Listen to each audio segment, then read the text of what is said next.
Buenos días, Miguel Ángel Pichetto. Hace semanas que tengo tantas ganas de escucharte y finalmente se terminó produciendo. Primero una pregunta de orden estética, ¿no? Entendiendo la estética vamos a compartir con la audiencia no la ropa que la gente usa, sino las costumbres que lo representan. Estamos frente a una crisis estética en el cual la representación también en el Congreso se ha deteriorado a niveles impensados. Sí, sí, Jorge, buen día. Comparto eso. Yo creo mucho en el tema de la estética, de la mirada que la sociedad tenga sobre el espacio en el que uno transita, en el Congreso, y cómo la persona se viste y se expresa. Eso también marca los procesos de decadencia que ha vivido la sociedad argentina.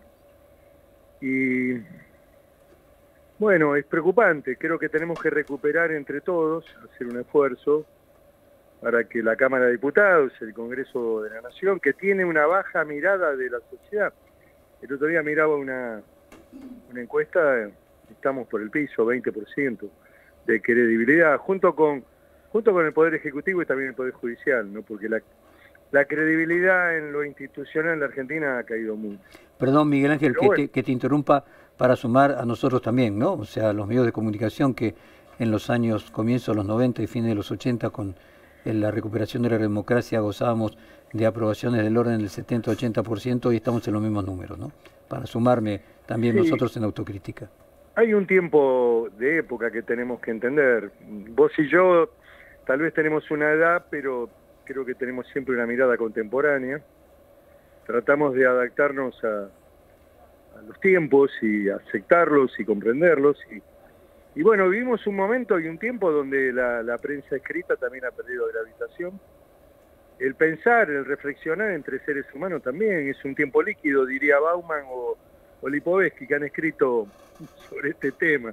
También Bayar, que habla de los lugares o no lugares, qué sé yo. Bueno, la falta de relación humana también se expresa en este tipo de espacios, ¿no? Donde se ha perdido la vocación de diálogo, de los acuerdos, o de algunos acuerdos que permitan, como vos decís, consolidar la estética ante la sociedad. Pero bueno, esto es lo que hay. No tengo reproches hacia nadie. Creo que esto conforma, digamos, un proceso también de la propia sociedad en la que vivimos. Los representantes no salen de Marte, salen de la sociedad donde viven, donde se desarrollan, donde estudian. Así que, bueno, sí, comparto. La estética es importante para un hombre, para una mujer. Yo creo en la estética.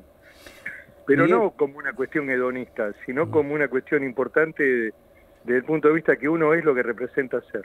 sí, son distintas formas de lenguaje y de aproximación a la realidad. Miguel, ¿cómo sigue esto, no? Porque cuando uno mira un corte intermedio hasta el martes, obviamente no hay que ser especialmente paranoico para suponer de que hay negociaciones para tratar de acordar la cantidad de artículos que quedaron, que terminan casi siendo la mitad de lo que eran. Y luego, en el caso de que se aprueben, haber que ver de esos 300 y pico qué cantidad, pasa a Senado, donde el Senado hay que ver si lo aprueba y con qué modificaciones y pueda volver a diputados. Estamos frente a un proceso que va a demorar varias semanas. Bueno, indudablemente que en el Senado por lo menos 15 días va a tardar. Es la Cámara que representa los intereses de las provincias. ¿Cómo está parado hoy el debate en diputados? Bueno, estamos en particular, los artículos en particular, el capítulo fiscal ha sido sacado de la ley. Una lástima porque creo que se podía haber profundizado los acuerdos. Yo siempre digo que un proyecto de ley hay que llevarlo hasta el último minuto. Hay que tratar de dialogar y convencer y acordar, que de esto se trata la política. Y mucho más la política en el Parlamento.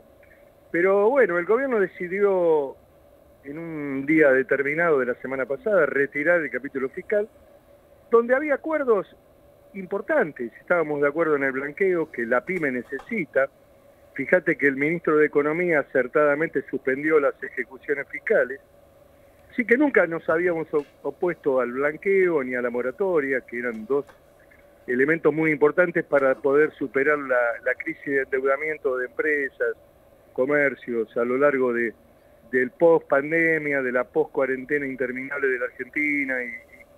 ¿Y por qué lo eso era hace? necesario. ¿Por qué lo hace, Miguel? O sea, es una actitud de capricho, entonces los voy a castigar. ¿Cuál sería la No, no lógica? podría calificar de esa manera. Creo que algunos temas son coparticipables, el blanqueo era coparticipable. Tal vez lo que plantea el gobierno es tratarlo todo en un solo paquete. Impuestos directos, cigarrillo, todo lo que significaba recaudación, bienes personales, que estábamos de acuerdo también. Bueno, todo eso pasó a la etapa que viene, que seguramente abordará la base de un acuerdo fiscal con las provincias. Me parece que el debate que subyace en esta ley es la falta de acuerdos con los gobernadores provinciales, con las provincias. Es cierto que el gobierno está empeñado en el orden fiscal nacional, pero también las provincias están luchando por tener previsibilidad y también un equilibrio en la coparticipación y algunas reglas de funcionamiento que no determine la vuelta de la cuasimoneda que está poniendo en marcha Quintela, que es un verdadero disparate. Ahora, déjame simplemente para agotar el tema del timing. Si Senado mínimamente van a ser 2 semanas, queda esta semana para la aprobación del diputado en particular, nos coloca que prácticamente vamos a llegar a cuando el comienzo de las sesiones ordinarias, que se va a consumir todo febrero. Estaríamos para fines de febrero, 1 de marzo, sí. Bueno, hay que entender que el gobierno planteó este tema como un conjunto de ideas o visiones sobre el futuro del país. Miguel, yo lo que contaba el otro día, sí, porque la historia, como dijo Churchill, a un estudiante americano le preguntó, yo quiero hacer política, entender cómo es la política. ¿Qué le dice el viejo ya retirado que había sido derrotado después de haber ganado la guerra, perdió las elecciones? Extraordinario los ingleses. Consideraron que ya no servía para la etapa que venía. Pero le dice en esa universidad en Oxford, le dice, estudie la historia, mijo, estudie la historia. Bueno, si uno analiza la historia de la crisis de la Argentina, especialmente de los últimos 20 años, allí ve algunas cosas que son muy interesantes. Por ejemplo, la crisis del 2001, el cambio del sistema monetario, la eliminación de la convertibilidad y una emergencia realmente muy amplia que se le dio a Duhalde, es una ley de 22 artículos. La del 2019, cuando asume a Alberto Fernández, que se vota el 19 de diciembre antes de irse a la fiesta de Navidad y Año Nuevo, y se vota con una mayoría importante porque el kirchnerismo tenía mayoría en ese momento, prácticamente le delega la suma del poder público y tiene 88 artículos. Pero claro, era una ley de carácter fiscal, emergencia económica, tributaria, tarifaria. Alberto Fernández creó hasta un impuesto al celular, modificó el impuesto a la ganancia, hizo todo lo que podía haber hecho más, porque en realidad todas esas delegaciones estaban hechas en función también del plano interno del gobierno, para que la vicepresidente no interfiriera tanto. No lo utilizó, o lo utilizó algunas, después se agrandó todo con la pandemia, ahí en la emergencia sanitaria, ahí le dio con todo. Pero bueno, ¿qué quiero decirte? Que tal vez lo importante hubiera sido para el gobierno una estructura fiscal en una ley más chica, una emergencia económica, tributaria, tarifaria para recomponer contratos, para empezar a generar confianza con el fondo. Tal vez ese era el camino más corto, pero bueno, se decidió por digamos, fijar la línea de pensamiento, de visión de país, que es legítimo, pero yo creo, lo digo humildemente, creo que debería haber sido eso el 1 de marzo. En el discurso de apertura el presidente podría haber estructurado este mensaje que se denominó base y punto de partida para la reorganización nacional, muy alberdiano, pero bueno, estamos en lo que estamos, en una mega ley de 640 artículos que comenzó, que se reduce al 80-70%, que fue quedando partes en el camino, que abordaba temáticas diversas, código civil, cultura, en fin, una temática ambiental,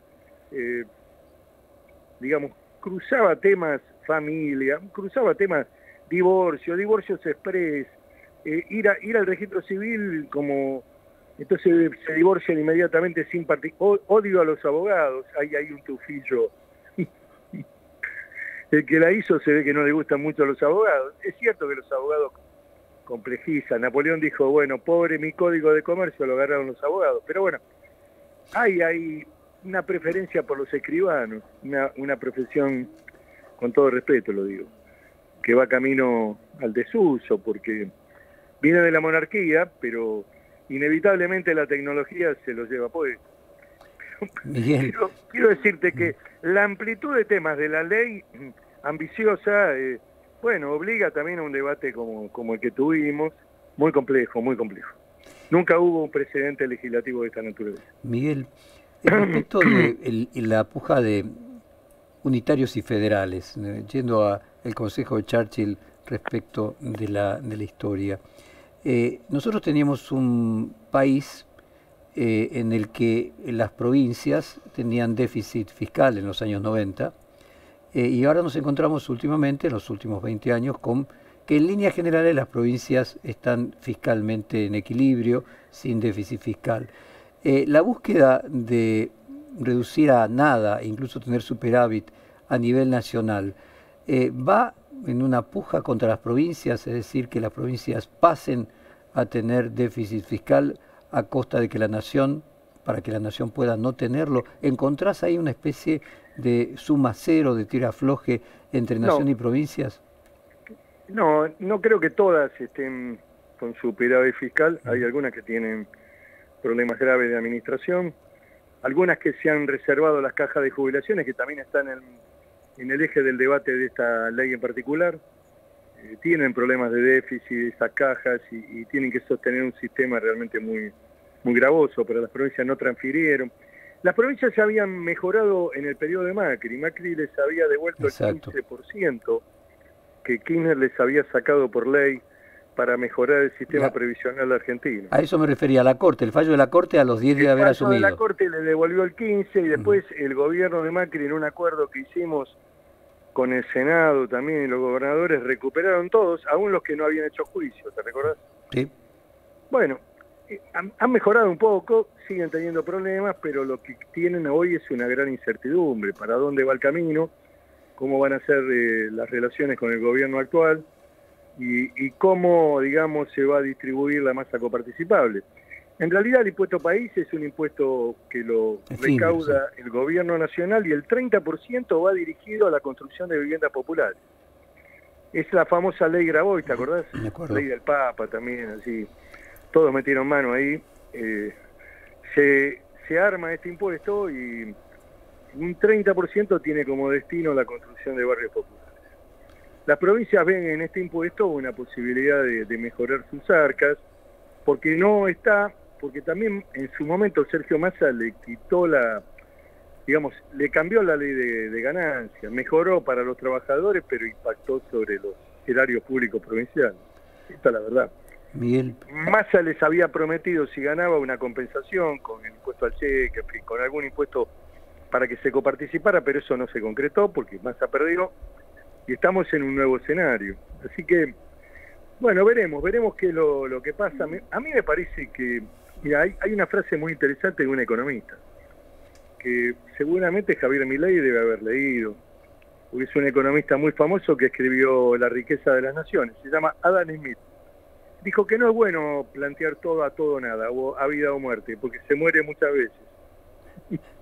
Miguel, acá quiere sumarse a las preguntas Alejandro Gómez. Dale, por favor. ¿Qué tal, Pichetto? Buenos días, ¿cómo le va? ¿Qué tal? ¿Cómo te va? Buen Bien. día. Hubo una frase que se hizo muy famosa en el gobierno anterior. Le quería preguntar si puede cuajar también en este gobierno, ¿no? Que es funcionarios que no funcionan.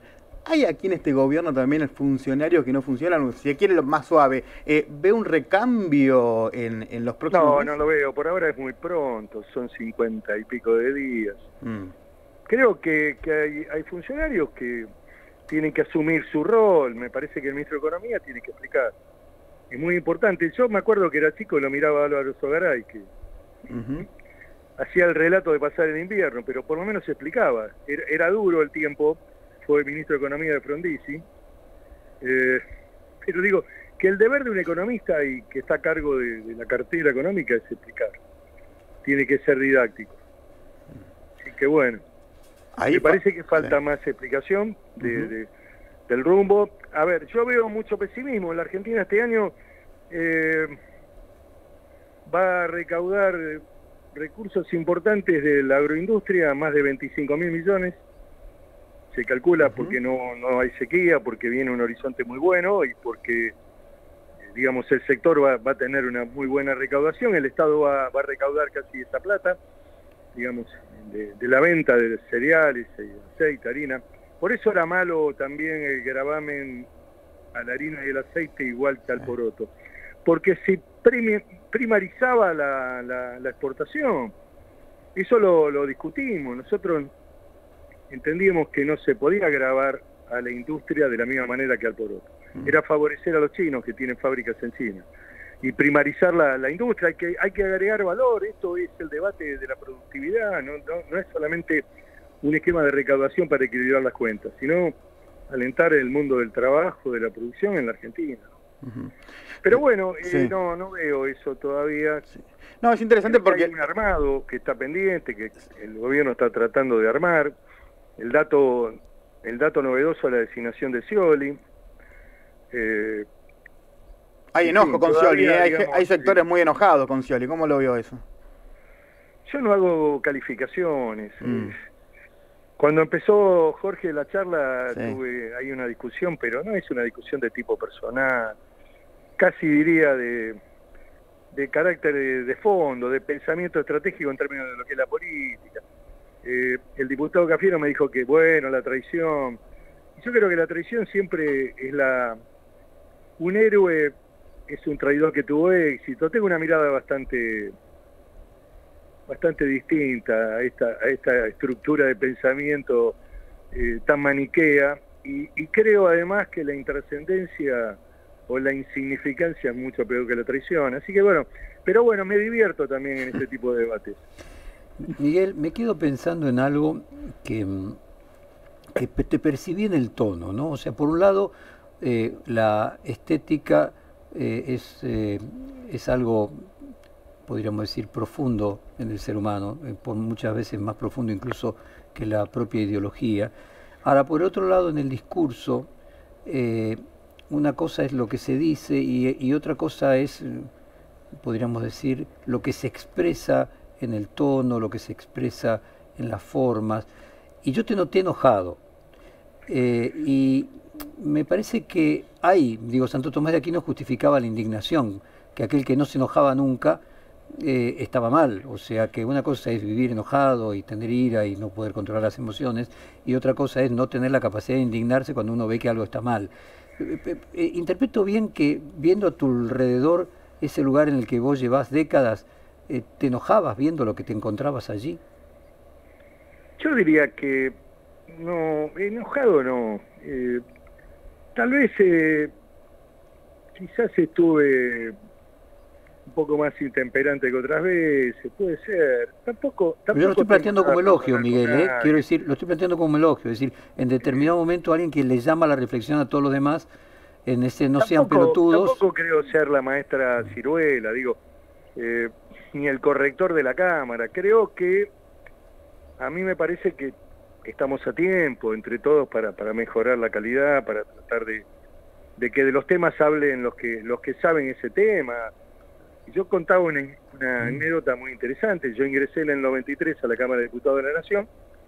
El presidente del bloque era Jorge Maskin, un hombre muy sobrio, contador. Entendía que el objetivo del oficialismo era sacar la ley. Hablaba el miembro informante, contestaba alguno en el medio y él cerraba el debate. Yo pude hablar recién al año y medio de haber entrado allí. Había una disciplina.